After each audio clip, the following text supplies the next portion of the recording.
Hello दोस्तों, आपके अपने यूट्यूब चैनल यूपीएससी नेट में स्वागत है। आज हम बात करने वाले हैं यूपीएससी प्रीलिम्स पॉइंटर की सीरीज के माध्यम से एपिसोड सेकंड की। आज हम एपिसोड दूसरे के माध्यम से बात करेंगे नया पम्बन पुल कि नया पम्बन पुल क्या ही भारत में बनेगा और श्रीलंका को किस तरीके से जोड़ेगा, तो किस तरीके से इसका विकास किया गया है, इसके क्या लाभ और हानि हो सकते हैं। सेकंड जो आज की हमारी करंट अफेयर्स है वो है कॉस्मिक वाइन। कॉस्मिक वाइन क्या है, किस तरीके से दिखेगा, क्या काम करता है, किसने खोजा है, इसके बारे में जानेंगे। लास्ट में हमारी एक तीसरी करंट अफेयर्स होगी सी बकथॉर्न। सी बकथॉर्न कहाँ की, ये क्या है, इसको जीआई टैग मिला है कि नहीं मिला है या मिलने के चांस हैं, ये सारी बातों की हम डिटेल से एक एक करके बात करेंगे। तो इन सब बातों को देखने के लिए आप लोग को यूपीएससी प्रीलिम्स पॉइंटर की प्लेलिस्ट पे जाना है। वहां पे हम डेली की एपिसोड डाल रहे हैं, आप लोग को देखना है। यूपीएससी के पर्पज से बहुत ज्यादा इंपॉर्टेंट है। यहाँ पे हम फैक्ट की बात नहीं करेंगे, यहाँ पे डिस्क्राइब भी करेंगे, एक्सप्लेन के साथ बात करेंगे, जो कि आपके एग्जाम के पर्पज से इंपॉर्टेंट है। आज के लिए अगर आप लोग चैनल पे नए हो, चैनल को सब्सक्राइब नहीं किया, सब्सक्राइब कर लीजिए। वीडियो पसंद आए लाइक कीजिए, बेल आइकन में प्रेस कर लीजिए, जिससे कि आने वाले वीडियोस का नोटिफिकेशन मिलता रहेगा। आज की जो पहली करंट अफेयर्स है नया पम्बन पुल। नया पम्बन पुल के बारे में हम जानेंगे। आप इस तरीके से देखिएगा, ये पुल क्या है, खुल भी जाता है। एक बात याद रखिएगा, क्या हो जाता है, ओपन भी हो जाता है, खुल भी जाता है और इससे यहाँ पे निकला भी जा सकता है। हालांकि चर्चा में क्यों है इसकी बात करते हैं। नए पम्बन पुल का उद्घाटन कुछ महीनों में प्रधानमंत्री द्वारा की जाने की संभावना जताई जा रही है। तो भारत के प्रधानमंत्री के द्वारा नए पम्बन पुल का उद्घाटन किया जाएगा। नए पम्बन पुल के बारे में जान लेते हैं, क्या मुख्य बातें हैं। यह भारत का पहला वर्टिकल लिफ्ट रेलवे समुद्री पुल है। कैसा है, वर्टिकल लिफ्ट रेलवे समुद्री पुल है, याद रखिएगा। यह पम्बन द्वीप पर रामेश्वरम को तमिलनाडु की मुख्य भूमि मंडपम से जोड़ता है। याद रखिएगा, कहां से जोड़ता है, रामेश्वरम को तमिलनाडु की मुख्य भूमि मंडपम से जोड़ता है। ठीक है, और यह भारत का पहला वर्टिकल लिफ्ट रेलवे समुद्री पुल है, इस बात को याद रखिएगा। अगर हम पुल की लंबाई की बात करें तो पुल की लंबाई 2.078 किलोमीटर है। कितना है, 2.078 किलोमीटर इसकी कुल लंबाई है। इसमें 1803 मीटर लंबे गर्डरों के साथ 99 स्पैन होंगे। साथ ही इसकी नौवहन अवधि की बात किया है तो 63 मीटर की होगी। यह भारत के पहले समुद्री पुल प्रतिष्ठित पम्बन पुल का स्थान लेगा। यह जो कि 1914 में खुला था। कौन सा, पम्बन पुल, जो पुराना पम्बन पुल है वो 1914 में खुला था, वह उसका ही स्थान ले लेगा। नए पुल रेल विकास निगम लिमिटेड द्वारा पुराने पम्बन पुल के समानांतर बनाया जा रहा है। याद रखिए, किसके द्वारा बनाया जा रहा है, रेल विकास निगम लिमिटेड के द्वारा बनाया जा रहा है। इसकी विशेषता क्या होगी, इसको भी जान लेते हैं, क्योंकि विशेषताएं कहीं ना कहीं इंपॉर्टेंट है। अगर हम विशेषताओं की बात करें तो नए पम्बन पुल की सबसे अद्वितीय विशेषता है ऊर्ध्वाधर लिफ्ट सुविधा। कैसी है, ऊर्ध्वाधर लिफ्ट सुविधा है, जिसमें नावों को पुल के नीचे से आसानी से गुजरने में मदद मिले, क्योंकि ये पुल क्या है, लिफ्ट के माध्यम से ओपन भी रहता है और फिर इसके माध्यम से नाव को निकाला जा सकता है। जबकि पुराने पुल में सेजर रोलिंग लिफ्ट तकनीक है, जिसमें जहाजों को गुजरने देने के लिए पुल क्षैतिज रूप से खुलता है।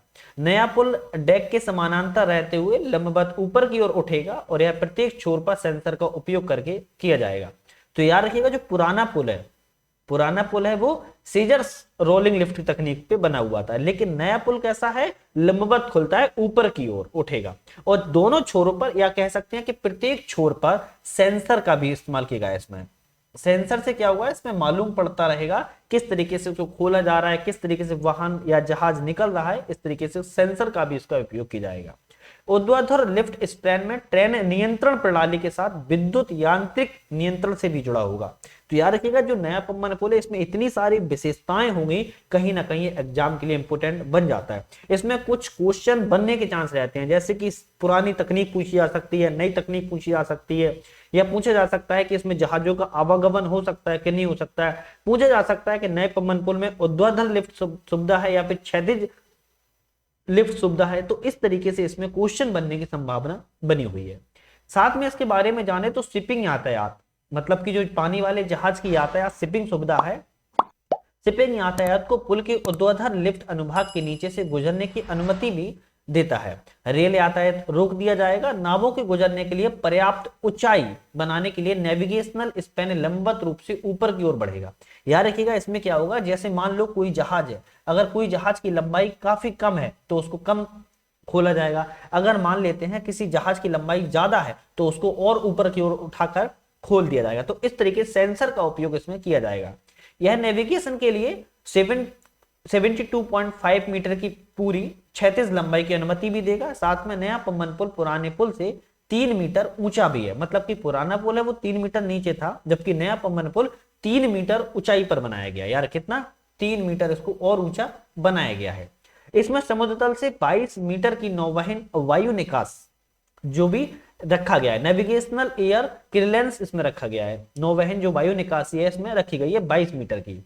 इसे दोहरी रेलवे लाइन या फिर कह सकते हैं भविष्य के विद्युतीकरण के लिए डिजाइन भी किया गया है। तो इसमें भविष्य को भी, मतलब कि जो आने वाला समय है उसको देखकर भी इसको बनाया गया है। तो आप समझिएगा नए पम्बन पुल के बारे में इतना डिटेल से बताने का मोटिव मेरा क्या है, एग्जाम के लिए कोई भी इसमें क्वेश्चन छूट ना पाए, इसीलिए मैंने इस पे रखा हुआ है। नेक्स्ट क्वेश्चन हमारा देखेंगे यहाँ पे कॉस्मिक वाइन।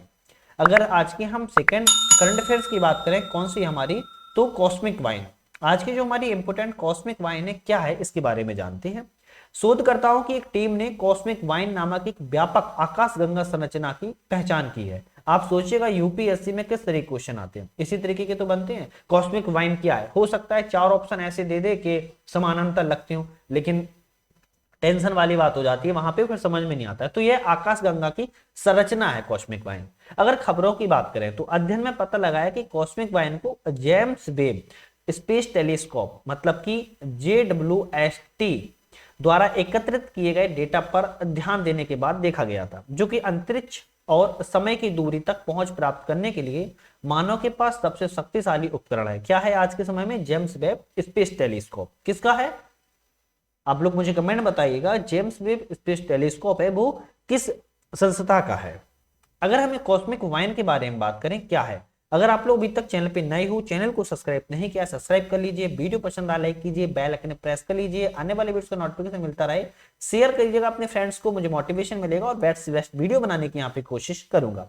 हमारी डेली करंट अफेयर्स भी डलती है, उम्मीद है अगर आप लोग वो नहीं देखते हो देखेगा। डेली यहाँ पे सुबह 7 बजे मॉर्निंग में करंट अफेयर चल जाती है, याद रखिएगा।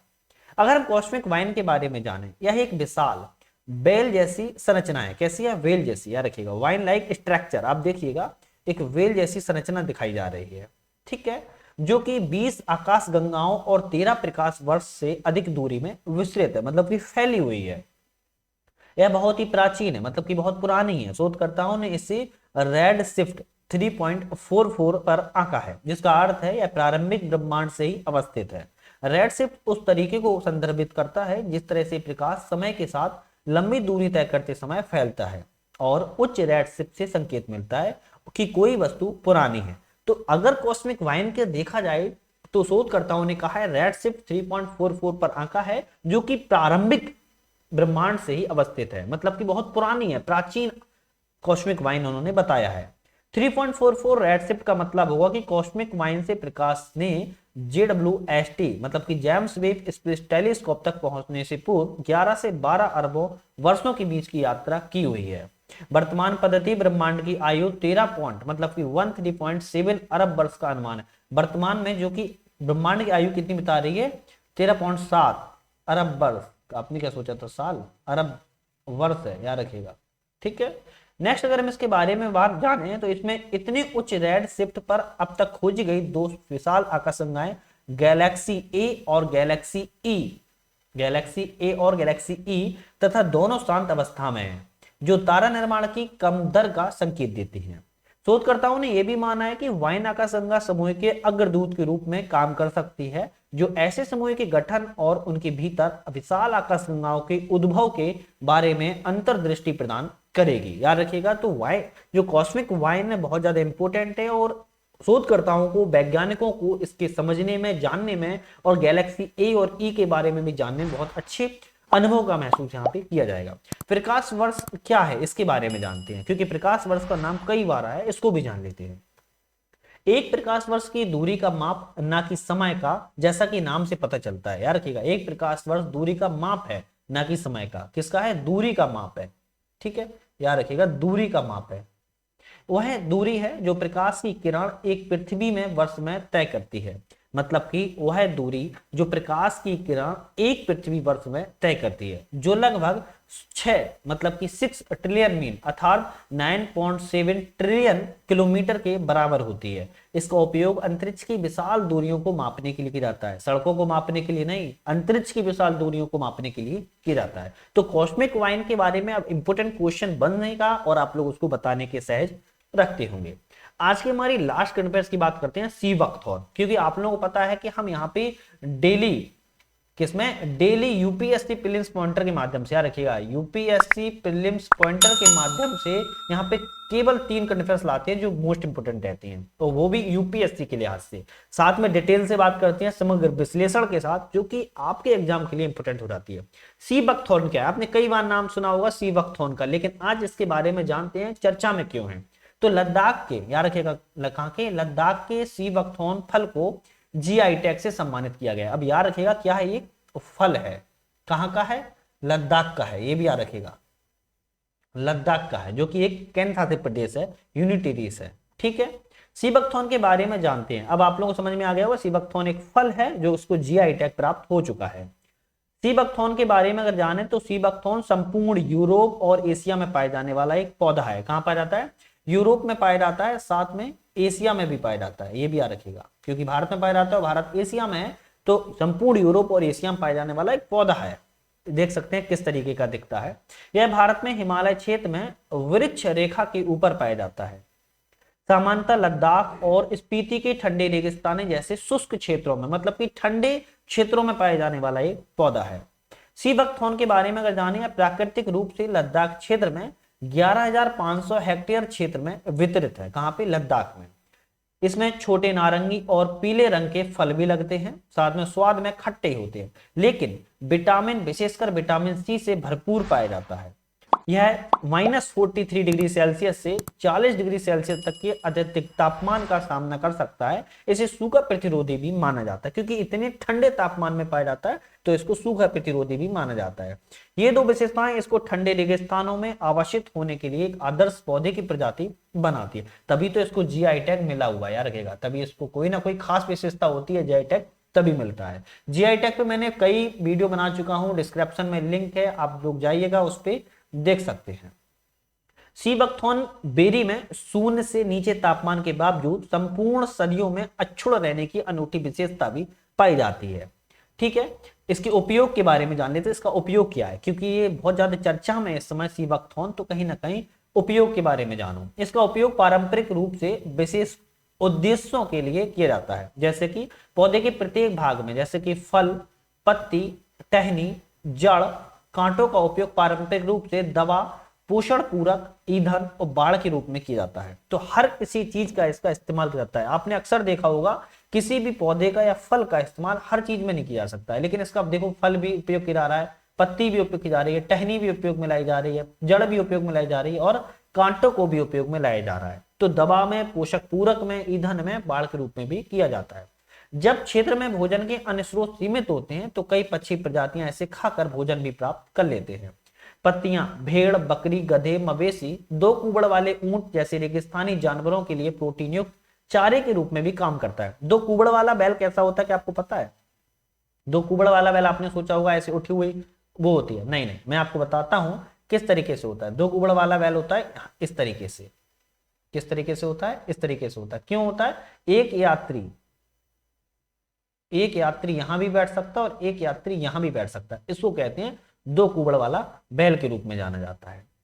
अतः इसे वंडर प्लांट भी के रूप में जाना जाता है। इसको लद्दाख गोल्ड के रूप में भी जाना जाता है। इसको गोल्डन बुश के रूप में भी जाना जाता है। ठंडे रेगिस्तानों की सोने की खान के नाम से भी जाना जाता है। तो आप सोचिएगा इसको कई नामों से पुकारा जाता है, जैसे कि wonder plant, Ladakh gold, golden Bush और सोने की खान, ठंडे रेगिस्तानों की सोने की खान। तो सीवकथॉर्न क्यों इंपोर्टेंट है? इसीलिए इंपोर्टेंट हो जाता है। तो कहीं ना कहीं आज के आपके एग्जाम के लिए जो 3 वीडियोस करंट अफेयर्स में रही हैं, नया पम्बन पुल, कॉस्मिक वाइन, सीवकथॉर्न, तो आप लोगों ने पूरी वीडियो देखी होगी। इसी तरीके की डेली वीडियो देखने के लिए अपने चैनल को सब्सक्राइब कर लिया होगा, नहीं किया तो कर लीजिए। वीडियो पसंद आएगी लाइक भी किया होगा। चैनल के नीचे बहुत सारी डिस्क्रिप्शन में लिंक है, सोशल साइट्स की लिंक है, जैसे कि इंस्टाग्राम, टेलीग्राम, व्हाट्सएप, सारे ज्वाइन कर लीजिए। कहीं ना कहीं नोट्स और शॉर्ट नोट्स पीडीएफ वहां पे उपलब्ध होते रहते हैं। आज के लिए इतना ही था, नेक्स्ट वीडियो में फिर से मुलाकात करते हैं। वीडियो में का बहुत बहुत धन्यवाद। भारत माता की